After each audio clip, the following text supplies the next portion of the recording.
നീതി ആയോഗ് യോഗത്തിൽ നിന്ന് പശ്ചിമബംഗാൾ മുഖ്യമന്ത്രി മമതാ ബാനർജി പ്രതിഷേധിച്ച് ഇറങ്ങിപ്പോയി. സംസാരിക്കാൻ ആവശ്യമായ സമയം അനുവദിക്കാത്തതിൽ പ്രതിഷേധിച്ചാണ് ഇറങ്ങിപ്പോക്ക്. ബജറ്റിൽ വിവേചനം കാണിച്ചുവെന്ന് മമത ആരോപിച്ചു. പ്രധാനമന്ത്രി വിളിച്ച യോഗം ദില്ലിയിൽ തുടരുകയാണ്.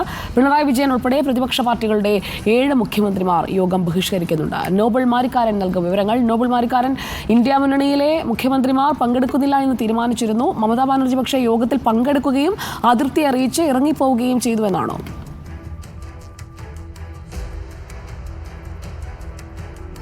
സുജയ, അങ്ങനെ തന്നെയാണ്. നീതി ആയോഗിന്റെ 9ാമത്തെ യോഗമാണ് ഇന്നിപ്പോൾ ദില്ലിയിൽ പ്രധാനമന്ത്രിയുടെ അധ്യക്ഷതയിൽ പുരോഗമിച്ചുകൊണ്ടിരിക്കുന്നത്. ഈ യോഗത്തിൽ നിന്ന് നേരത്തെ തന്നെ കേരള മുഖ്യമന്ത്രി പിണറായി വിജയൻ, ഒപ്പം തമിഴ്നാട് മുഖ്യമന്ത്രി MK സ്റ്റാലിൻ, കർണാടക, അതോടൊപ്പം തന്നെ തെലങ്കാന, ഒപ്പം ഹിമാചൽ പ്രദേശ് എന്നീ സംസ്ഥാനങ്ങളിലെ കോൺഗ്രസ് മുഖ്യമന്ത്രിമാർ അടക്കം 7 പ്രതിപക്ഷ മുഖ്യമന്ത്രിമാർ ഈ യോഗം ബഹിഷ്കരിച്ചിരുന്നു. എന്നാൽ മമതാ ബാനർജി ഇന്ന് ഈ യോഗത്തിന് എത്തും എന്ന് വ്യക്തമാക്കി. സംസ്ഥാനങ്ങളുടെ ആവശ്യങ്ങൾ നേടിയെടുക്കുക എന്ന ലക്ഷ്യത്തോടെയാണ് എത്തുന്നത് എന്നാണ് മമതാ ബാനർജി ഇതുമായി ബന്ധപ്പെട്ട് പ്രതികരിക്കുകയും ചെയ്തത്. എന്നാൽ ഇന്ന് യോഗത്തിൽ നിന്ന് മമതാ ബാനർജി ഇപ്പോൾ ഇറങ്ങിപ്പോയിരിക്കുന്നു. അതിൽ കാരണമായി പറയുന്നത് കൃത്യമായി സംസാരിക്കാനുള്ള അനുവാദം അല്ലെങ്കിൽ അത്തരമുള്ള അവസരം യോഗത്തിൽ ഉണ്ടായില്ല എന്നുള്ളതാണ്. താൻ 5 മിനിറ്റ് സംസാരിച്ചപ്പോൾ തന്നെ തന്റെ മൈക്ക് ഓഫാക്കി. NDAയുടെ മറ്റ് മുഖ്യമന്ത്രിമാർ സംസാരിച്ചപ്പോൾ അവർക്ക് 15 മിനിറ്റ് വരെ നൽകി എന്നും മമതാ ബാനർജി വ്യക്തമാക്കുന്നു. ഈ വിവേചനം അംഗീകരിക്കാൻ കഴിയില്ല എന്നാണ് മമതാ ബാനർജി വ്യക്തമാക്കുന്നത്. അതോടൊപ്പം തന്നെ കേന്ദ്ര ബജറ്റ് പൂർണ്ണമായും സംസ്ഥാനങ്ങളെ അവഗണിക്കുന്നതായിരുന്നു എന്ന വിമർശനവും മമതാ ബാനർജി ഈ ഘട്ടത്തിൽ ഉയർത്തിയിരിക്കുന്നു. മമതാ ബാനർജി മാത്രം, അതായത് താൻ മാത്രമാണ് ഈ യോഗത്തിൽ പ്രതിപക്ഷത്തെ പ്രതിനിധീകരിച്ച് പങ്കെടുത്തിരിക്കുന്നത് എന്നുകൂടി മമതാ ബാനർജി വ്യക്തമാക്കുകയും ചെയ്തു. നേരത്തെ ഹേമന്ത് സോറൻ, ജാർഖണ്ഡ് മുഖ്യമന്ത്രി ഹേമന്ത് സോറൻ ഇതിൽ പങ്കെടുക്കുമെന്ന് അറിയിച്ചെങ്കിലും അദ്ദേഹം ആ യോഗത്തിന്